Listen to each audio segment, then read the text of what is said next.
I was 16 in my junior year of high school. I had 9 periods in the school day. 5th period was lunch, and straight from there was my astronomy class. My astronomy class was actually held in one of the 2 basement classrooms of the school. My high school was big. There were 3 floors, and even that wasn't enough to accommodate all the classes offered. So the school built 2 classrooms in the basement. It was honestly kind of creepy down there when nobody else was around. It used to be a janitorial area. However, it was remodeled to better resemble a typical hallway. The only thing, there were no intercoms or loudspeakers down in the basement at that time. For that reason, no classes were held down there first period for the morning announcements. Everyone referred to this little section of the basement as the chamber, and everyone always tried to get classes down there just because it was air conditioned and the classes were typically easier. Plus, it had its own bathroom down there. We had a quiz in astronomy that day. Usually I was one of the first done just because I found the class easy. After I finished my quiz, I texted my friend who was in the other basement classroom to meet me in the bathroom because I was bored. He told me okay. I walked out of the classroom and down the small hallway to the bathroom. A few seconds later, the door opened and my friend JJ entered the bathroom. We were joking around for a while, until JJ checked his phone and said someone texted him saying the school was going on lockdown. We both looked at each other with the same grins. Neither of our teachers saw us leave the classrooms. That meant we had free range of the school while it was on lockdown. We agreed to sneak upstairs and look around the hallways just for the hell of it. The worst that would happen is that we'd explain how we couldn't hear the announcements in the basement classrooms. Upon opening the basement door to the main floor, we were surprised to find all the lights had been turned off, so the hallways were pretty much pitch black aside from the light pouring in from the doors in the lobby. This was legit because usually the lights were left on in the hallways during lockdowns. Something was going down, and we didn't know if we were even comfortable walking around now. JJ stepped out a little further into the hallway, and I followed suit. JJ then looked down the hall and said, "Who's that?" I looked, and emerging from the darkness was a man. At first, we couldn't tell if he was a teacher or not, but as he got closer, we realized this guy wasn't dressed at all like any staff member. He was dressed like a bum. "Alright, let's go," I told JJ as we hurried back down to the basement. He surely saw us, whoever he was. We saw both classrooms had their doors shut and lights off, so to avoid making a scene, we decided to hide in the bathroom. I shut the light first thing, and then we both went to hide in the corner stall. There was complete silence in the room. No ventilation, no heaters, nothing. Just the sound of me and JJ breathing, and an occasional drip from the sink. The door to the bathroom suddenly opened, and light from the hallway poured into the bathroom for a brief moment. The door shut, and the bathroom was once again pitch black. Me and JJ tried our best to control our breathing. The room was so silent that we could hear somebody walking over to our side of the bathroom. The person stopped and started breathing really heavily, as if they were out of breath. Me and JJ were both scared to death. JJ did something very dumb. He whispered in my ear, "We have to crawl out through the other stalls." The room was so silent, however, that even JJ's whisper could be heard from across the room. The heavy breathing outside the stall stopped, and the person tried pressing the stall door in. That was when I whispered, "Go, go," to JJ. We both crawled under the side wall to the next stall over, and then the next stall, and then finally out to the other side of the bathroom. The person was now full-on banging on the stall door. Me and JJ hopped up off the floor, opened the door, and as the light filled the room again, we saw the guy from upstairs in the corner. We pounded on the door to JJ's class. The teacher let us in within seconds. JJ explained everything as the teacher locked the door, mentioning a gun sticking out of the man's pocket. I was shocked to hear this because I didn't see a gun, but I went along with it anyway. Usually a bunch of high school students would be laughing their asses off at 2 students causing a scene like this, but I noticed all the kids sitting in the corner looked concerned. A sudden bang at the door made everyone jump, and a couple of girls squeal out of fear. JJ, the teacher, and I could see the man standing at the door, looking through the window while trying the doorknob. After a few bangs on the door out of what seemed to be anger, he turned and walked down the hallway back to the stairs. We don't know how much longer the lockdown went on for, but for over an hour we sat in silence in the room, other than the teacher occasionally asking me and JJ questions in a very concerned tone, shaking his head after everything we would tell him. Eventually, somebody from upstairs called the teacher and he instructed all of us to single file walk up the stairs and out of the building, where we would be greeted by cops. Me and JJ did the best we could at describing the man to the cops and to the dean. One of the cops patted me on the back and we were sent off to go home. After this incident, the school installed cameras everywhere and ramped up the security budget. This incident never got media attention, so honestly, we never found out if police caught the guy. I'm convinced that man had no other intentions but to kill us then and there in that bathroom stall.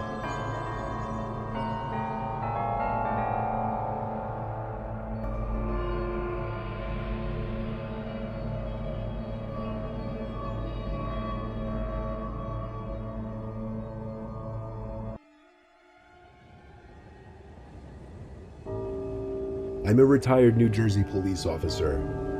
Throughout my 20 years in the force, the most disturbing call I ever received was for a school lockdown happening at a nearby middle school, of which I'll leave out the name for legal reasons. It happened on a stormy, dark day.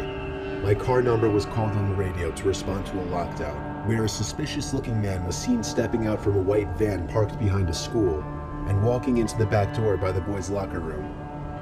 I pulled up to the back parking lot of the school, right next to the white van. Nobody was inside and all the doors and trunk were locked.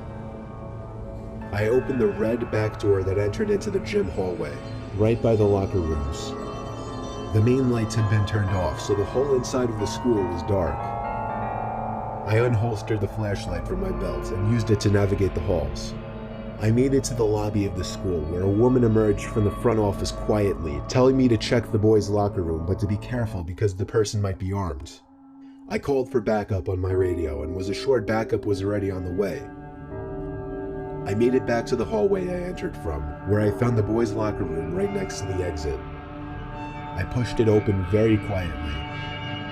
There were no windows in the rooms, therefore there was no light whatsoever in that locker room. Only the light provided by the flashlight. There was a white noise in the room, some kind of vent on the ceiling blowing air.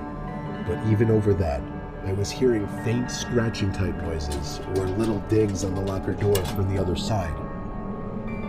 I was supposed to make my presence as a police officer known, but honestly, I was just too scared. The tension in the room was insane. I held my flashlight in one hand and my gun in the other as I snuck to the other side of the locker room. It seemed like wherever I was in the room, the dings and thuds would be coming from the other side. I was standing in the corner of the locker room, right by the door to the bathroom, when the sound of someone slamming a locker door from another room made me jump out of my skin. I went in the direction where I heard the slam, to find out that it was from the boys' football team locker room. There was no door separating the main locker room from the football locker room. The lockers in here were also 3 times the size. I finally had the nerve to make my presence known by shouting police. After shouting, a kid started screaming help from somewhere in the room. It was very muffled though. The kid pounded on a locker door on the other side of the row I was in. When I found out that the boy was trapped inside of a locker, I felt sick in my stomach. I told him I'd be right back, once again calling for backup while running outside to where the white van was. It was gone. My biggest mistake was not getting the plate number first thing. I told dispatch to be on lookout for a suspicious white van.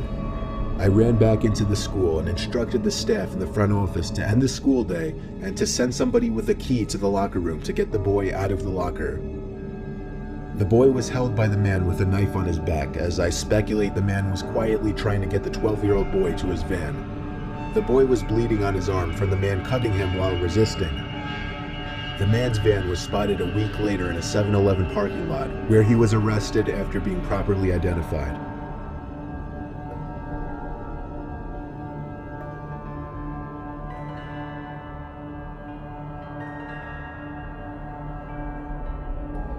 I was staying in a Hampton Inn in New Jersey when I was visiting Rowan University, a college I potentially wanted to attend.